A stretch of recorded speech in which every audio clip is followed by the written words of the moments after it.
Assalamualaikum sahabat Kompas TV Kalti. Kembali lagi bersama dengan saya Alia Rehana di program kesayangan kita, Mutiara Iman. Nah sahabat, di pagi hari yang luar biasa ini kita akan membahas sesuatu yang mungkin sedikit kita lupakan, yaitu di tengah kesibukan dunia kita makin lupa nih dengan fungsi dari agama dalam hidup kita. Dan lebih jauh lagi, kita juga akan bahas bagaimana Islam dulu bisa menjadi cahaya yang mengubah dunia, dan bagaimana caranya kita bisa kembali pulang ke arah itu di tengah kesibukan dunia. Tentunya saya nggak sendiri pada hari ini. Di sini sudah hadir narasumber kita yang luar biasa, yaitu ada Bang Ozan nih, atau Ustadz Muhammad Fauzan Amrillah SIP CLK. Beliau adalah founder Amrillah Kaltim Center, sekretaris LDN Kaltim, motivator muda Islam Nusantara, dan juga seorang konten kreator. Wah, luar biasa sekali ya Bang Nia. Inspiratif dan dekat dengan Gen Z juga sepertinya nih. Amin, amin, ya Rabbal Alamin. Nah, Bang Ozan, biar sahabat Kompas TV ini bisa makin dekat, bisa makin kenal sama Abang. Boleh dong Abang cerita ini aktivitas Abang, kesibukan Abang sehari. Oke, siap. Terima kasih Mbak Aya. Ya, ini luar biasa sekali nih hostnya, sangat energik. Kawan-kawan Kompas TV, perkenalkan nama saya Muhammad Fauzan Amrillah. Silahkan dipanggil Bang Ozan ya, jangan dipanggil Pak, karena masih muda orangnya. Mukanya saja yang kelihatan tua, tapi insya Allah nih semangatnya masih muda. Ya, sehari-hari saya selain yang disebutkan oleh Mbak Aya tadi, saya juga usaha, punya bisnis, di antara lain grosir jilbab dan mukena, ya, sama juga ada distributor minuman beruap. Kalau kawan-kawan Kompas TV tahu ya, itu semacam minuman soda tapi khas lokal Samarinda ya. Khas lokal Samarinda. Ya, hari-hari kenapa juga jualan jilbab, karena kita setiap hari hampir sering berinteraksinya dengan ibu-ibu ya. Dengan ibu-ibu majelis taklim, ibu-ibu curhat, ibu-ibu cerita ya kan. Jadi kita melihat pasar. Lihat pasar karena sering ketemu ibu-ibu ya. Bu, kalau mau beli jilbab, mau kena, silakan sama saya aja ya. Nah, satu sisi juga hari-hari saya juga usaha, saya juga bekerja di BNN Kota Samarinda sebagai humas. Jadi kalau misalkan teman-teman Kompas TV yang mungkin ingin tanya-tanya juga berkenaan dengan rehabilitasi tentang mau laporan tentang adanya penyalahgunaan narkoba dan segala macamnya, boleh juga bisa langsung hubungi saya, tidak apa-apa. Luar biasa sekali Bang Ozan ini ternyata ya. Amin, amin, amin. Nah Bang, oke Bang, lama-lama lagi langsung aja kita masuk ke pertanyaan pertama Bang. Nih Bang, banyak nih Bang yang merasa kalau agama itu cuma soal ibadah di masjid atau larangan ini itu. Sebenarnya apa sih agama itu Bang? Apakah hanya aturan atau lebih dari itu Bang? Agama itu tidak hanya sebatas sholat, enggak. Begini begitu, ini nggak boleh, ini boleh, nggak hanya sebatas itu. Tapi agama itu jauh lebih penting daripada yang kita sadari.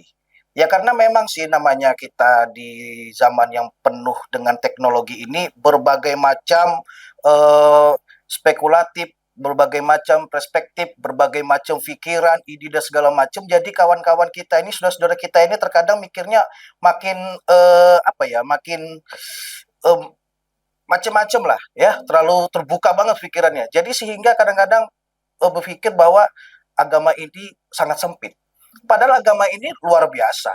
Agama ini begitu luar biasa menjadi pedoman dalam hidup kita. Dan salah satunya adalah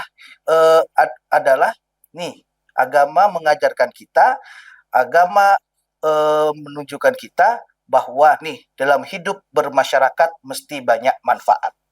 Harus banyak manfaat. Salah satunya apa? Kalau nggak bisa kita memberikan manfaat kepada orang lain, setidaknya satu nih, menjaga lisan kita. Ini kadang-kadang kita nih kan ya, kalau dulu kan katanya mulutmu harimaumu. Sekarang ibu jari harimaumu, ya kan? Bujur ya kalau. Nah, ini kadang-kadang kita nggak sadar. Kita berbicara asal coplos, ya kan? Kenapa sih Allah itu ciptakan kepala dulu, baru mulut? Kenapa? Karena kita disuruh mikir dulu baru ngomong. Kalau misalkan ada orang ngomong dulu baru mikir, berarti otaknya didengkul. Itu saja, ya kan? Kan udah jelas itu, mangkana yu'minu billahi wal yawmil akhir falyakul khairan au liyasmut. Nih kalau kita yakin bahwa kita muslim, beriman kepada Allah, beriman kepada hari akhir, maka marilah kita ucapkan kata-kata yang bermanfaat. Kalau nggak bisa, cukup yasmut, berdiam aja.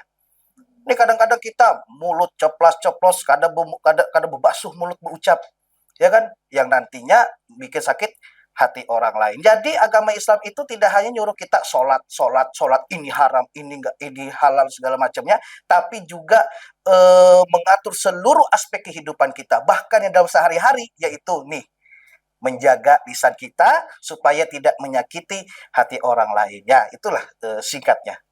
Bagaimana nih Bang kalau Mm-mm. misalnya seseorang tuh hidup jauh dari nilai-nilai agama Mm-mm. dan seringnya kan kita tuh nggak sadar gitu, Mm-mm. lebih mudah menanti notifikasi Bang Mm-mm. daripada azan ini, Mm-mm. kadang nggak azan malah Mm-mm. dilupakan. Betul. Ya ginilah makanya teknologi ini ada efek baiknya, ada efek buruknya juga ya kan. Kalau efek baiknya luar biasa banyak ya kan. Sekarang kita kalau mau belajar tentang ilmu nggak capek-capek ya kan, nggak capek-capek harus datang perpustakaan cari buku, atau nggak capek-capek harus beli buku kadang-kadang ya kan, bisa lewat e-book ataupun lewat sosial media. Bahkan nih ibu-ibu sekarang dengan adanya teknologi gampang, suaminya mau minta masakan rendang gampang, tinggal buka YouTube ya kan, tahu caranya, tinggal buka Google, tahu resep-resepnya. Bahkan sampai panci sama kompornya pun tinggal klik keranjang kuning aja. Teknologi ini luar biasa, ya kan? Efek baiknya ada, tapi nggak terlepas daripada efek buruknya, ya kan? Dengan adanya teknologi, kadang-kadang nggak semuanya ya, nggak semuanya ya, tapi banyakan ya, nggak semuanya tapi banyak gitu ya kan. Nah, kadang-kadang kita tuh lupa lebih menanti notifikasi dari sang pujaan hati dibandingkan menanti panggilan azan dari sang kuasa ilahi. Ya kan? Menunggu kapan dibalas chatku ini.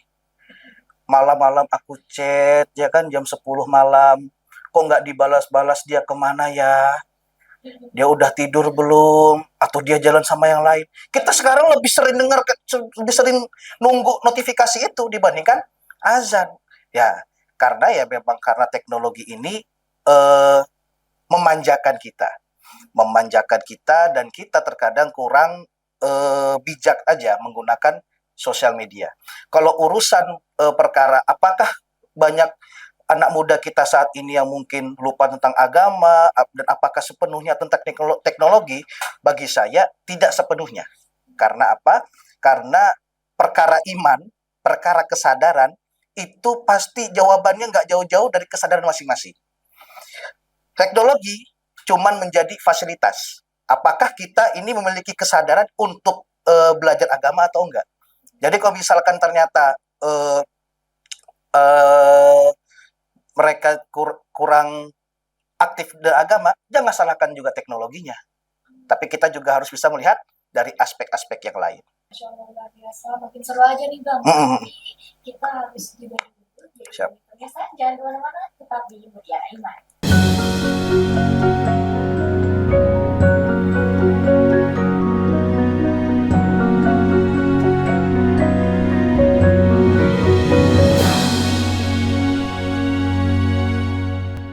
Oke, pemirsa, kembali lagi bersama dengan saya Alia Rehana di program Mutiara Iman.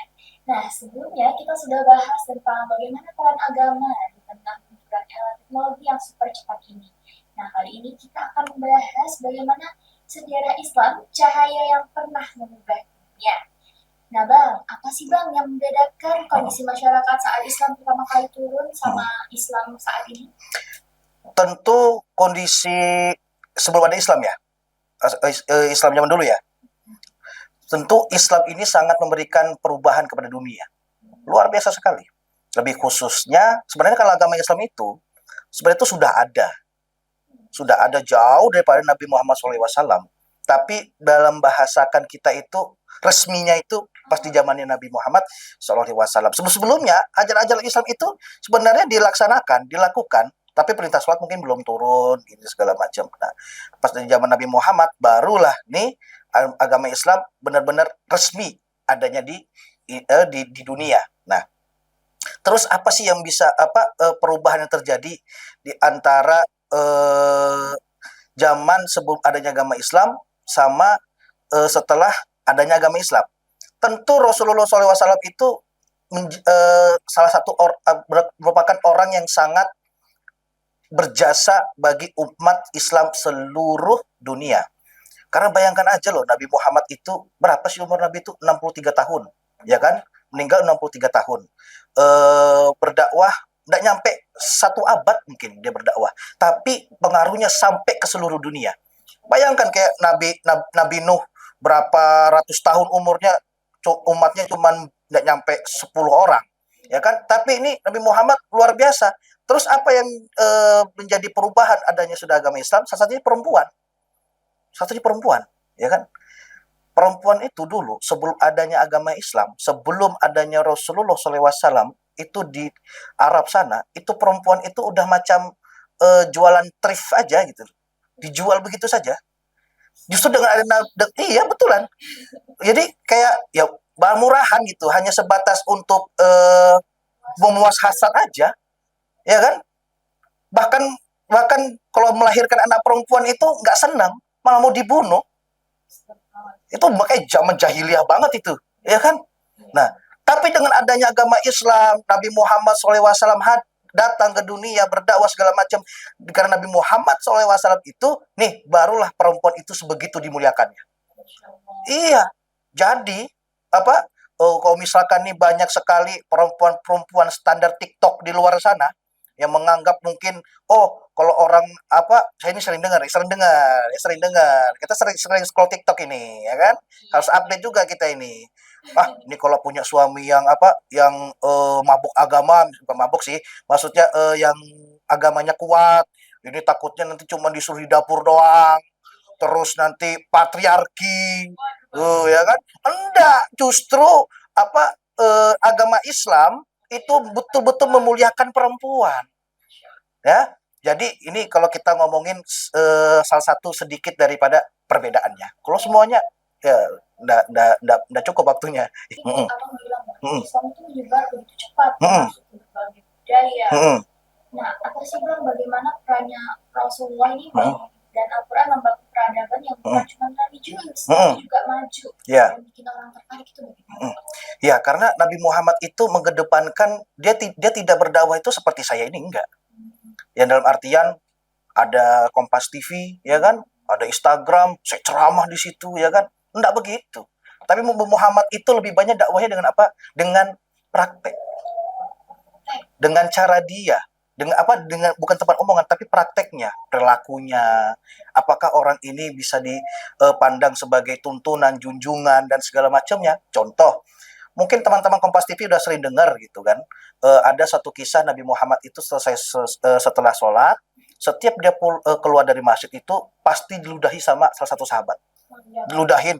Keluar, diludahin. Masuk masjid, keluar, diludahi. Pokoknya terus-terusan sampai jadi langganan. Pas keluar satu ketika Nabi Muhammad keluar dari masjid, Nabi Muhammad bingungan. Ini kok kayaknya ada yang aneh. Ini kayak ada yang kurang gitu loh. Ini mana yang ludahin saya nih? Biasanya ada yang ludahin ini. Dicari sana kemarin Nabi Muhammad kan, Pak, tolah-toleh ya kan. Tiba-tiba ada sahabat nanya, "Oh ya Rasul, lagi nyari siapa?" "Ini nyari langganan saya." "Langganan apa?" "Yang biasa ludahin saya keluar masjid." "Oh, dia lagi sakit ya Rasul." "Sakit apa?" "Nggak tahu ya Rasul." "Rumahnya di mana?" "Di sana." Apa Nabi Muhammad lakukan? Langsung dia pulang dulu ke rumah dia. Pulang ke rumah. Ngapain pulang ke rumah? Datangi istrinya, mencari makanan buat dibawakan ke orang yang sakit itu. Nah, setelah itu diambil, baru menjenguk, diketok. "Siapa di luar? Siapa di luar?" Baru jawab, "Ini saya." "Saya siapa?" "Saya Rasulullah SAW." Itu dia yang lagi menggigil di kasur itu, menggigil. Langsung dia berdiri tempat tidur, langsung dibukakannya. Setelah dibukakannya, langsung dia mohon ya Rasul, mohon maaf ya Rasul, mohon maaf sekali, mohon maaf. Kamu yang selama ini setiap pulang dari masjid saya ludahin, saya sakiti, saya bikin malu. Tapi saat ini saat saya sakit, keluarga saya, teman saya, sahabat saya belum ada yang menjenguk saya, tapi kau orang yang yang saya sakiti, malah kau yang menjenguk saya duluan. Maka dari ini ya Rasul, kau menjadi saksi nih, aku masuk Islam. Asyhadu alla ilaha illallah wa asyhadu anna Muhammadar Rasulullah. Jadi Nabi Muhammad itu lebih banyak berdakwahnya dengan praktek, bukan dengan ceramah seperti saya ini. Kalau saya ini tidak ada apa-apanya, ya kan? Jadi dakwah yang dakwah Nabi itu adalah dengan praktek. Apa sih dayanya ucapan-ucapan kalau tanpa sebuah praktek, ya kan? Ngomongnya begini, begitu, begini, begitu. No, no, no, no, no. Tapi ujung-ujungnya menyakiti hati orang lain. Ujung-ujungnya merugikan orang lain. Ya kan? Lebih baik nih kita nggak usah banyak ngomong, tapi banyak prakteknya. Abang nih, apakah sejarah Islam itu cuma untuk dikenal atau bisa nih Bang jadi kompas buat anak muda hari ini? Tentu, sejarah Islam itu jangan cuma jadi sebuah kenang-kenangan, tapi harus kita implementasikan juga dalam dunia nyata. Ya seperti saya sampaikan tadi lah, banyak sekali kok cerita-ceritanya Nabi Muhammad itu, entah itu sama pembencinya, entah itu sama orang-orang yang disakitinya, orang-orang yang nyakiti dia, tapi dia selalu berbuat baik dan segala macamnya. Bahkan dulu suatu ketika pernah juga beberapa kelompok orang Kristen ingin berdebat dengan Nabi Muhammad SAW, tapi saat itu orang Kristen ingin ibadah, tapi nggak tahu tepatnya di mana, dijadikanlah masjid itu menjadi tempat ibadah dan segala macamnya, ya kan? Jadi ini harus kita praktekkan dalam dunia nyata. Sejarah itu jangan cuma dikenang, tapi juga mesti harus dipelajari dan diimplementasikan dalam kehidupan nyata. Tapi juga harus benar-benar juga belajarnya, jangan asal-asal belajar, ya. Ini kadang-kadang kita zaman sekarang ini ya, ini saya juga vokal juga kadang-kadang offline itu nyampaikan. Kita ini kadang-kadang beragama itu kadang-kadang kalau udah merasa apa agamanya kuat tuh langsung pindah pembualan gitu kadang-kadang. Ya kan kayak terjadi adalah saudara kita kan. Ini ibadahnya itu memang ibadahnya itu di rumah gitu loh. Ibadahnya emang di rumah, malah dibubarin, dihancurin rumahnya segala macamnya, ya kan. Maksud saya, lah ini kita Indonesia ini itu disatukan dengan perbedaan agama, perbedaan suku, perbedaan budaya, perbedaan bahasa, perbedaan kulit, perbedaan ras. Masa sih kita hanya perkara soal ibadah begitu aja bermusuhan, ya kan? Bermusuhan itu oke lah, ya kan? Ini kadang-kadang umat Islam, saya juga heran. Herannya apa? Kadang-kadang sama-sama Islam tuh saling fitnah memfitnah, ya kan? Yang itu Pak, yang itu pakai kunut, gak usah diikutin. Yang ini pakai kunut, gak usah diikutin. Itu celananya cingkrang, gak usah diikutin. Oh di sini rambutnya mulet misalkan, gak usah diikutin. Apaan tuh Ustadz rambutnya mulet, ya kan gini-gini. Oh itu ngerokok, gak usah diikutin. Ya kan ini kadang-kadang kita heran gitu loh. Kita lihatlah negara Islam di Afghanistan, ya kan? Itu perang saudara. Mayoritas Islam. Mereka berperang karena apa? Karena perbedaan suku. Di sana cuma 7 suku aja. Lah, masa nih kita Indonesia berbagai macam ininya perbedaan agamanya dan segala macam, tapi kita malah kadang-kadang berperang gitu loh. Berperang bukan antar agama, jangan sampai pasti ya kan. Tapi kadang-kadang kita umat Islam lupa bisa memerangi saudara kita sendiri, yaitu sesama umat Islam. Jadi tentu sejarah-sejarah Nabi Muhammad SAW, Rasulullah itu banyak sekali cerita yang memotivasi kita, banyak sekali cerita inspiratifnya. Maka jangan hanya sebatas masuk telinga kiri tapi keluar kanan, tapi kalau sudah masuk telinga kiri, ditutup telinga kanan. Yuk, mari diresapi dan coba kita implementasikan dalam kehidupan nyata. Makin asik aja nih, Bang. Oh ya, asik parah. Asik ya. Terus dong, tapi kita akan harus jeda dulu. Jadi jangan kemana-mana pemirsa, tetap di Mutiara Iman.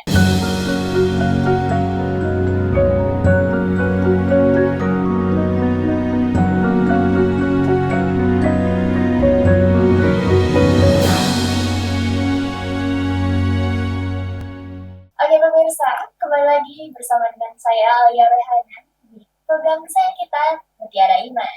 Sebelumnya kita sudah membahas tentang sejarah Islam pada zaman dahulu dan juga era sekarang. Nah, saat ini kita akan membahas bagaimana caranya kita pulang kembali ke cahaya tersebut di tengah kesibukan dunia. Nah, bagaimana nih Bang? Kenapa sih kita nih makin sering kita buka notifikasi, tapi lupa nih Pak buat buka hati untuk mendengar azan. Apa yang bikin kita makin asing dengan agama? Ya, karena adanya teknologi yang berkembang saat ini, jadi informasi-informasi itu makin tidak bisa kita halang, ya kan? Kadang-kadang begini, ya inilah, ini kita sambil curhat aja ya, sambil curhat aja, ngobrol aja kan. Misalkan seperti ini. Jadi teknologi itu cuman menjadi fasilitas, ya kan? Dan adanya fasilitas ini tentu informasi makin terbuka dan tidak mudah untuk apa sih bahasanya tuh dipalangi lah ya kan, atau di-cut gitu. Kalau dulu kan cuma TV doang gitu kan, jadi ada yang perlu di-share ada yang enggak gitu. Kalau sekarang kan semuanya serba terbuka, ya kan? Dan saya justru lebih keselnya tuh bukan kepada teknologi, tapi saya kesel sama para tokoh-tokoh agama, ustadz, kiai yang usil gitu loh. Contohnya apa? Usil gimana? Kadang-kadang bisa apa? Pelecehan kepada santri-santrinya, atau enggak misalkan ada ngelakuin hal yang enggak senonoh lah, apalah pokoknya ngomong apa yang jual es teh pinter kau gitu ya kan, dan segala macamnya gitu kan. Ini terkadang kalau saya katakan nih para tokoh-tokoh agama itu blunder dengan sendirinya, yang akhirnya informasi ini terserap oleh semua orang. Jadi karena adanya kesalahan ataupun khilafan lah ya, anggap khilaf ya, khilaf di beberapa tokoh agama ini menimbulkan eh, apa kurangnya ketidakpercayaan pada orang-orang yang menontonnya, ya kan? Jadinya gara-gara satu ini semua kena gitu loh, ya kan? Itu pertama. Terus kedua, ini yang sering temui ya. Ah, aku tuh males kalau sama ustadz bilangnya, atau kiai, kenapa? Nanti istrinya lebih dari satu bilangnya. Istrinya dua nanti bilangnya, tiga, empat gitu kan. Soalnya kan poligami itu kan sunnah bilangnya kan. Nah ini saya nggak terima juga ini, ya kan? Karena selama ini saya ketemu dengan kawan-kawan saya yang ustadz, nggak ada yang istrinya lebih pada satu, ya kan? Sebenarnya untuk membatasi. Betul. Nah, jadi dulu itu perintah poligami itu bukan menambah, tapi mengurangi. Karena sejarahnya dulu raja-raja zaman dulu kan punya istri berapa, selir berapa gitu kan. Ya kan? Itu kenapa diturunkan perintah poligami itu supaya dikurangin maksimal 4. Jadi fokusnya itu adalah mengurangi, bukan menambah. Nah, ini kita kadang-kadang ah, niatnya itu lain, beda gitu loh niatnya ya kan. Niatnya memang buat nambah gitu ya kan. Jadi dari situ kita tahu kalau emang cukup satu, ya udah satu, ya kan. Nah, ini akhirnya menimbulkan ketidakpercayaan publik kepada para tokoh-tokoh agama. Jadi teknologi nggak salah. Teknologi nggak ada yang salah. Berkembangnya zaman itu teknologi harus makin maju, ya kan. Nggak boleh teknologi itu stagnan di situ aja ya kan. Walaupun saya sering dengar kadang-kadang, oh apa ya, hmm, ada beberapa kelompok mungkin dari saudara kita yang muslim dikit-dikit diharamin gitu ya kan. Oh banyak itu ya kan. Salah satunya apa? Salah satunya gini. Pernah nggak sih teman-teman lihat ya kan patung-patung bikinan orang Indonesia ya kan, mukanya maunya tuh singa ya kan, tapi jadinya ular kadut gitu misalkan. Maunya itu gambar ular kobra ya kan, tapi malah jadi cacing gitu loh, macem-macem gitu kan. Nah, jadi dari situ kita tahu bahwa ini agak kemana-mana, tapi nggak apa ya. Nah, seni patung, seni lukis, seni ukir itu di Indonesia itu makin kurang diminati. Karena apa? Karena kita mayoritas Islam, mereka pikir buat patung itu haram. Gara-gara dulu zamannya Nabi Ibrahim buat patung ya kan, disembah lah ini. Enggak gitu loh. Sama juga musik, ya kan? Banyak bilang musik itu haram, ya kan? Sedangkan musik itu pertama kali hadir, mulai ada timbulnya musik itu sebenarnya itu dari Islam. Ya apa, do re mi fa sol la si do itu berawal dari do re mi ro sol, itu semuanya dari bahasa Arab sebenarnya. Bisa dicek, itu sebenarnya bahasa Arab, ya kan? Nah, segala macamnya. Sama juga bahkan potong rambut aja diharam-haramkan, ya kan? Nah, maksudnya teknologi dalam Islam itu tidak melarang teknologi itu berkembang. Justru teknologi itu harus berkembang. Tapi kita lihat lagi daripada fungsinya. Apakah fungsinya untuk hal yang nggak baik atau yang baik? Kalau lagunya misalkannya untuk mengajarkan kebaikan, untuk mengajak kebaikan segala macam, nggak apa-apa. Tapi kalau misalkan lagunya mengajak kita untuk seks bebas, pakai narkoba, baru nggak boleh. Kalau kita matungnya misalkan patungnya itu tidak niat untuk disembah, ya nggak masalah, ya kan? Di Turki itu luar biasa ya kan, pahatannya segala macam gitu kan, negara Islam, ya kan? Nah, jadi teknologi itu mesti maju. Kadang-kadang orang begitu saya tuh heran gitu loh. Herannya terus apa? Kita mau ini mau kembali di gurun pasir gitu kan? Nggak mungkin ya kan? Tapi harus berkembang gitu. Nah, jadi lebih kepada kenapa kawan-kawan kita kadang saat ini tuh bisa lupa ataupun jadi menjauh gitu, ya karena teknologi itu informasinya cukup terbuka dan adanya kasus-kasus daripada khilafan-khilafan daripada tokoh agama sehingga mengurangi kepercayaan mereka terhadap pada tokoh-tokoh agama. Jadi itu pandangan saya seperti itu. Gimana nih Bang, caranya membangun kembali koneksi kita sama Allah saat kita tuh penuh distraksi Bang. Oke, siap. Jadi bagaimana cara kita untuk mencoba kembali? Mulai itu dari ibadah, mulai dari sholat dan segala macamnya. Salah satu cara saya adalah manfaati teknologi yang ada. Terkadang kita itu bisa sadar ataupun kembali pada saat kita berada di kondisi terendah kita. Di kondisi terendah kita. Nah, namun sebelum kawan-kawan itu masuk ke titik terendah, mumpung kita punya teknologi yang begitu luar biasa saat ini, manfaatkan sebaik-baiknya. Dan salah satu caranya adalah yang pertama, untuk mendistraksi hal itu, coba handphone, cari aplikasi tentang Islam. Salah satunya apa? Supaya setiap ada udah waktu azan, HP keluar notifikasi azan. Itu dulu satu-satunya caranya, ya kan? Jadi udah masuk zuhur, Allahu Akbar, ya kan? Urusan nanti setelah itu apakah mereka ini akan sholat, itu udah urusan masing-masing.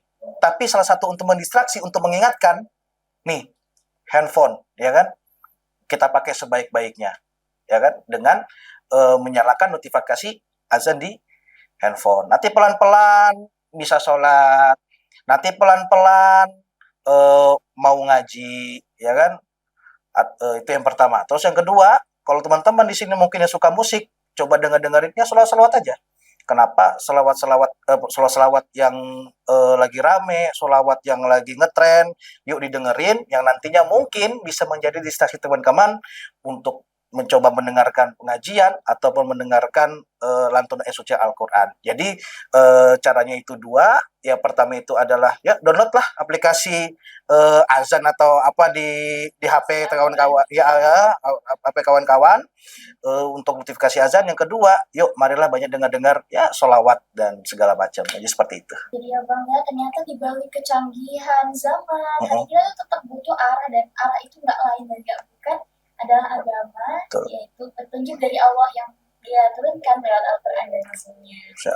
Nah, Bang, tidak terasa sudah Bang, kita sudah berada di penghujung acara, dan sahabat Kompas TV Talkit, semoga dari talk show pagi ini kita bisa mulai kembali buka hati, bukan cuma buka HP ya Bang. Betul sekali. Mulai buka mushaf, bukan cuma buka notif.